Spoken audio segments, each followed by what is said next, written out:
Coming up on this Friday edition of Newsline at Noon, another milestone for the Korean economy. The country's exports surpassed the $50 billion mark for the first time in October, helped by double-digit growth in shipments to the US and Europe. Syria dismantles its chemical weapons production facilities to meet a key deadline.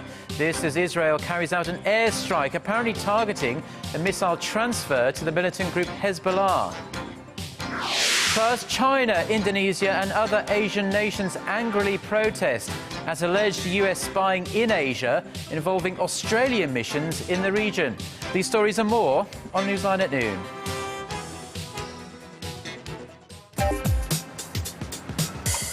Where's the best place for bibimbap? Les Jeux Olympiques d'hiver se dérouleront-ils à Pyeongchang? هل أنتم حقاً سابع أكبر مصدر في العالم؟ この歌手は誰ですか？你好，最近哪部电视剧的人气最旺？ Korea is attracting interest from around the world. The more you know, the more you want to know. Dynamic Korea.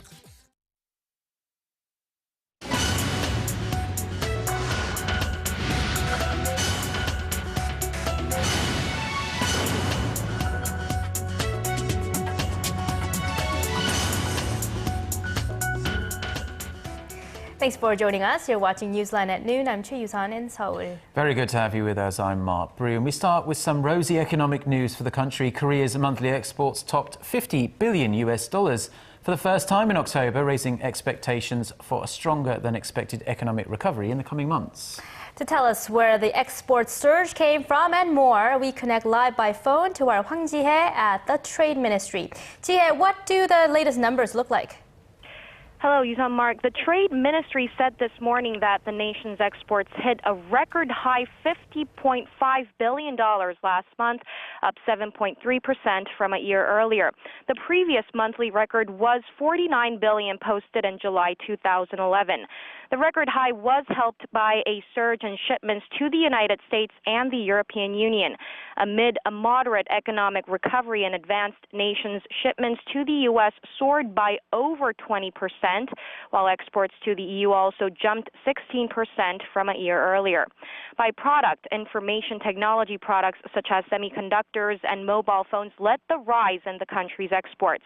Outbound shipments of automobiles also grew significantly by over 20% after production at major local car makers Hyundai Motor and Kia Motors normalized following partial strikes in September.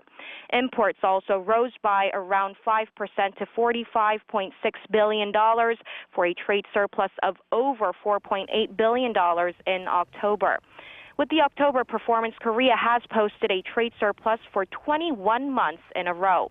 The Trade Ministry said with demand recovering in advanced economies, it expects the nation's exports to keep growing. Guys? All right, Ji-hye, thanks for that report. That was our Hwang Ji-hye reporting live from the Trade Ministry. Staying with economic news, Korea's consumer prices grew at their slowest pace in 14 years in October, staying in the 0% range for the second straight month.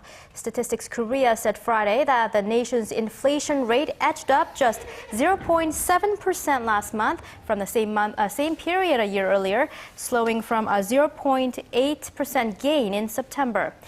The figure marks the slowest yearly growth since July of 1999, when consumer prices grew 0.3%. The statistics agency attributed the slowed growth to a drop in the prices of farming and petroleum products. It appears more and more Koreans are seeing their debt pile up. The ratio of household debt to disposable income reached an all-time high of 137% at the end of June. The Bank of Korea said on Friday the figure has risen for the 8th consecutive year, and it's up a percentage point from a year earlier. The alleged election meddling by the National Intelligence Service and military are dominating the last day of the parliament's audit of the government, which is expected to conclude today. This is the first audit under Park Geun-hye administration and the biggest to date, with some 600 organizations under the microscope. The Judiciary and Defense Committees on this Friday are looking at fresh allegations that the spy agency and the military's Cyber Command Unit launched an extensive online smear campaign against opposition candidates before the December presidential election. Opposition lawmakers accused the Justice Minister of putting pressure on the prosecutors investigating the case, while ruling party lawmakers said the opposition is making the issue bigger than it really is and that they must all move forward in order to take care of more pressing livelihood issues. The Justice Minister pledged to do his part to clear up any remaining suspicions surrounding the allegations. President Park Geun-hye will embark on an 8-day trip to 3 European countries, France, Britain and Belgium on Saturday. Our presidential office correspondent Oh Jin-joo tells us about the president's goals for the trip. The focus of President Park's trip to Europe will be strengthening cooperation with European countries in the areas of creative economy and finance. Korea sees Britain as having the most potential for cooperative projects given its strong financial sector. Senior Presidential Secretary for Economic Affairs Cho Won-dong told reporters that a large number of MOUs are currently being discussed with Britain, including one on setting up a Consumer Financial Protection Bureau in Korea and another on cooperation between the financial watchdogs of the two nations. In addition, the Korea Development Bank and a British venture capital company are expected to sign an MOU during President Park's state visit to Britain, opening the doors for Korean venture firms to garner investment from that country. President Park also aims to pave the way for Korean companies seeking to participate in joint projects with France when entering third markets such as Africa and Russia. The presidential office of Chung Won-do said that Korea and France will discuss ways to work together to lay a foundation for a creative economy in Korea based on the European country's advanced technology and cultural content. They will also discuss cooperation on a series of mega energy projects. During her 8-day trip to France, Britain and Belgium, President Park is scheduled to hold bilateral talks with French President François Hollande, British Prime Minister David Cameron, Belgian Prime Minister Elio Di Rupo, and the presidents of the EU Commission and European Council. She will also meet with Queen Elizabeth II and Belgium's King Felipe. In addition to reprising her sales diplomacy approach to her talks with European leaders, President Park is expected to engage in soft diplomacy to connect with the European people. She'll be attending Korean drama and film events during her trip and will tour a university in London. Oh Jin-joo, Arirang News. 5 victims of forced labor during Japan's colonial rule of Korea are awaiting the verdict of their compensation claim against Japanese firm Mitsubishi Heavy Industries. The verdict is expected at 2 p.m. Korea time, just under 2 hours from now at the Gwangju District Court. The 5, mostly in their 80s, say they were forced to work for the company for more than a year in the mid-1940s, right before Korea's liberation from Japan. They're claiming damages of some $190,000 per person.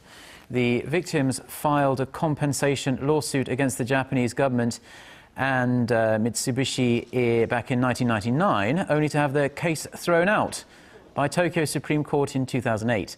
At that time, the Japanese court said individual compensation claims were settled with Japan's reparation package of $800 million to Korea in 1965. However, Korea's Supreme Court ruled last year that the reparation deal does not limit individual rights to damages.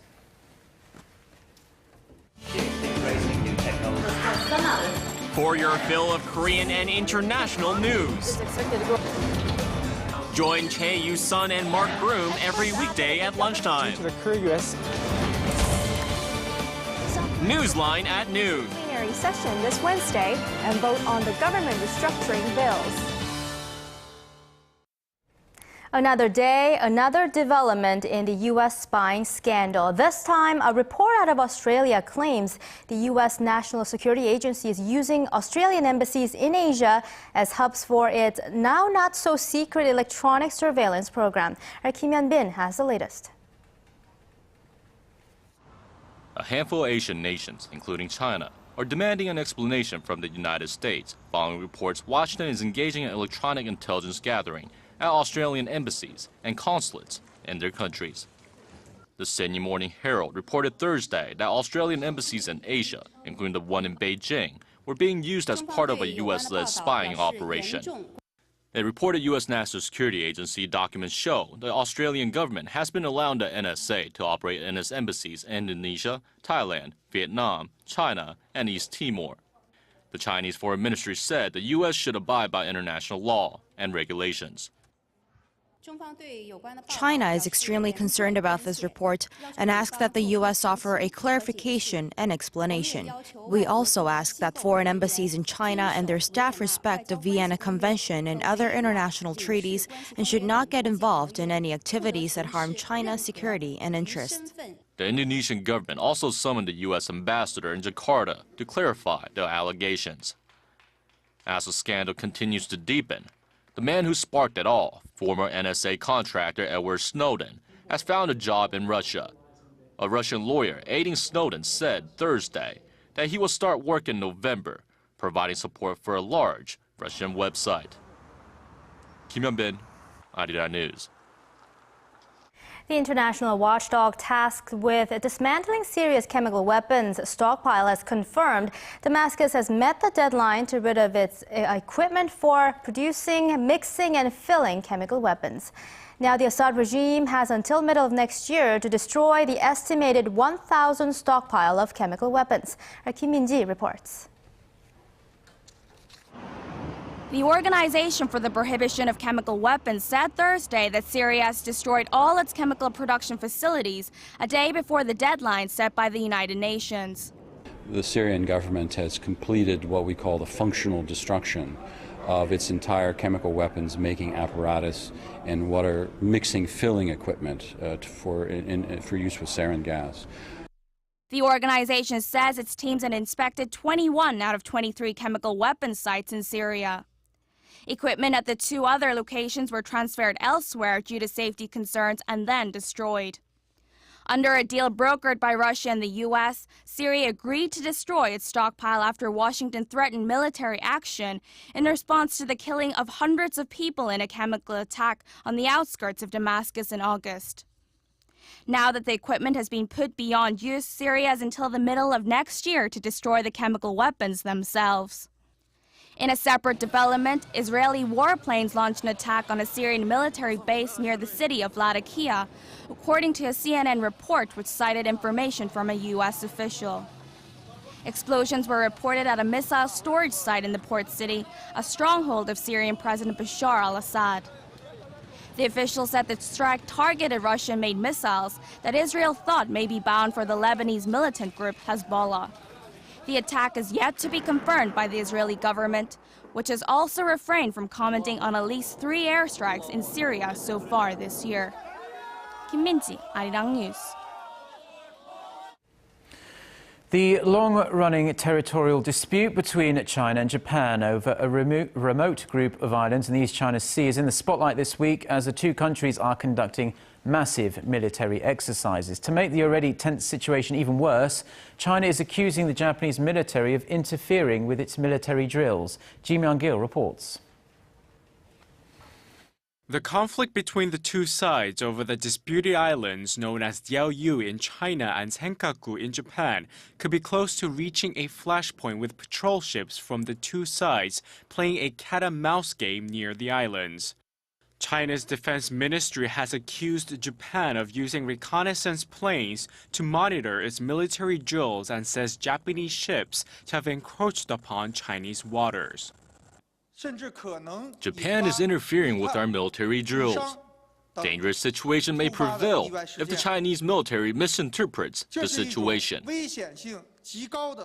China's Global Times reports the two sides don't have many options open for talks, and both countries have started preparing for possible war scenarios. China's foreign ministry says Japan is whipping up tensions in order to build up its defense. It also reiterated that it would not tolerate any provocations. We will respond with force to any infiltrations into Chinese territory. Amid the escalating tensions, Japan on Friday started a week of live-fire military drills involving 34,000 troops, Navy destroyers, and jet fighters to defend Okinawa and the disputed East China Sea islands. China claims the U.S. has been ignoring Japan's provocative maneuvers in the region and questioned how Washington would react if a real conflict breaks out. Kim Young-gil, Arirang News. The jobless rate in the 17-nation eurozone hit a record high in September as the bloc's burgeoning recovery failed to create many new jobs. The European Union statistics agency Eurostat says unemployment rose by 60,000 from the previous month to 19.5 million, meaning 12.2% of working-age people in the eurozone were jobless in September. The jobless rate for under 25s edged up 0.1% from August to 24.1%. Youth unemployment was lowest in Germany and Austria. Greece and Spain were on the opposite end of the scale, with youth jobless rates of over 55%. Now, how many times have you had a flight attendant ask you to turn off your cell phone and laptop for takeoff? Quite a few times, I'd imagine. Well, those days may soon be behind us, as by the end of the year, the use of portable electronic devices will be allowed on US airliners so long as they're in airplane mode. In a statement on Thursday, the US Federal Aviation Administration issued a set of new, more relaxed regulations allowing airline passengers to read e-books, play games and watch videos on their devices during all phases of the flight, with very limited exceptions. But don't expect to be chatting on your mobile phones in flight, as the updated policy doesn't allow passengers to talk on cell phones while airborne. An Earth-like planet, not only in size but also in nearly the same proportions of rock and iron as Earth, has been found for the first time outside our solar system. NASA's Kepler spacecraft spotted the planet dubbed Kepler 78b some 400 light years away, and just like Earth, it orbits a star that's slightly smaller than our Sun. But don't get your hopes up for finding alien life on the planet. Kepler 78b is located much closer to its orbiting star and completes one orbit in just 8.5 hours. Its surface temperature is also far from being habitable, measuring in at somewhere between 2,000 to 2,800 degrees Celsius. The Korean Retina Society says the number of people diagnosed with eye strokes each year has jumped more than 28% since 2008, and a majority of those afflicted are in their 30s. The risk of such attacks gets even greater as we head into the cold, dry winter season. Our Paul Lee shows us the signs of this disease and tells us what you can do to protect yourself. 65-year-old Kim Gun-sun knew that one day her sight would gradually fade with age, but sudden blind spots in her vision prompted a visit to her local doctor. Kim was shocked to learn she had lost nearly all vision in her left eye. The vision in my left and right eye was becoming so different. I went to my neighborhood eye clinic and was told it could develop into blindness, so I came quickly to a big hospital. Further medical scans showed she was suffering from retinal vascular occlusion, or eye strokes. It's a serious condition where blood vessels behind the eye become blocked, which can reduce or completely cut off oxygen and nutrients to the optic nerves. Symptoms can include loss of vision and light sensitivity. Eye strokes are mainly caused by high blood pressure and poor circulation in the body. Eating greasy foods and having a diet high in fat also increases one's risk of eye strokes. Doctors say early detection is the key, in defusing these ticking time bombs. Since the blood vessels are blocked, there's a lack of blood supply. As a result, your retinal nerve can be damaged, leading to failing eyesight. Since leaving this condition untreated can result in blindness, it's important to see an ophthalmologist for an accurate diagnosis and treatment.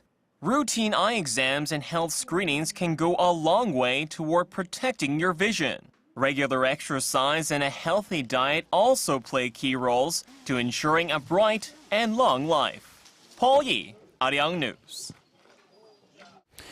If you're in Seoul and you're not quite sure what to do this weekend, this might be right up your street. Cheonggye Stream will be bathed in light and dotted with colourful characters from this Friday evening for this year's Seoul Lantern Festival. Son Jung-in gives us a preview.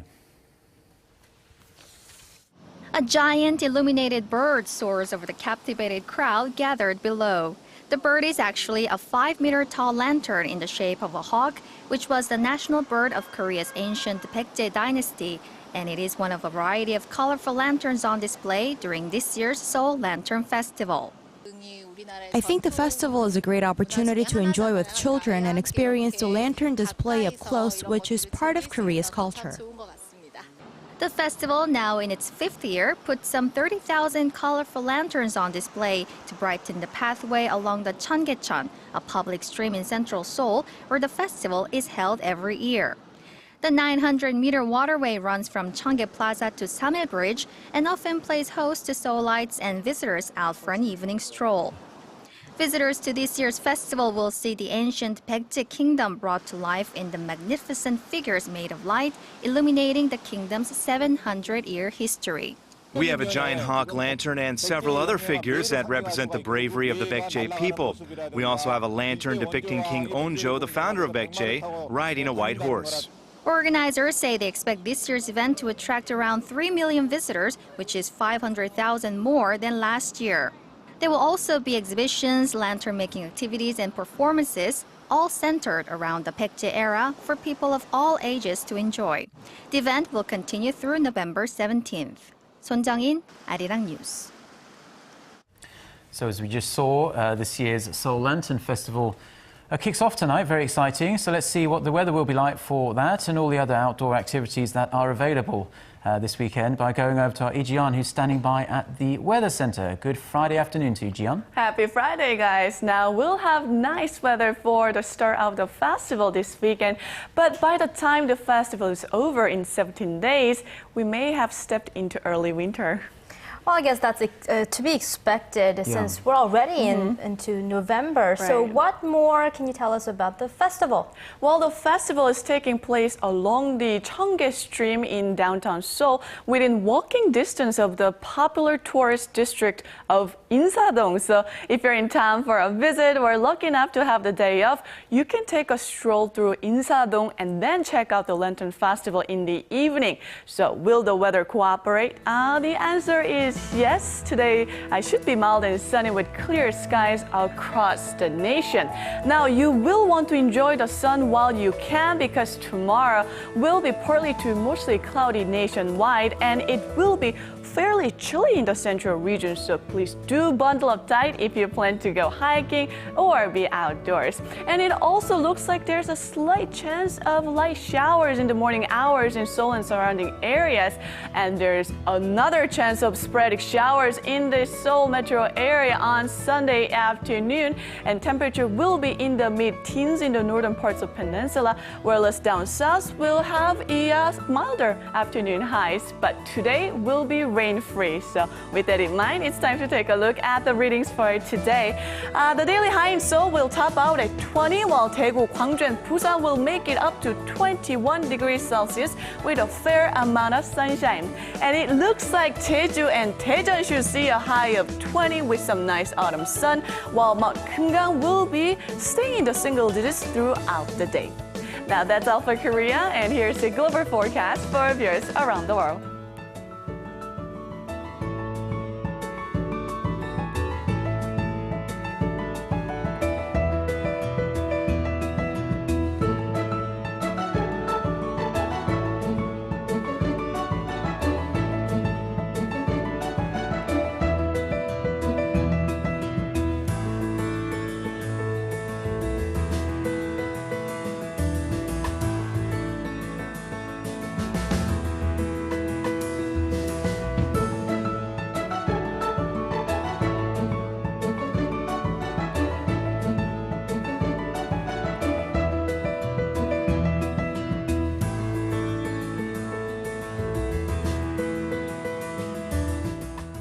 That's all for me this week. Enjoy your lunch break and hope you have a wonderful weekend. Now let's send it back to Mark and Yusan in the studio.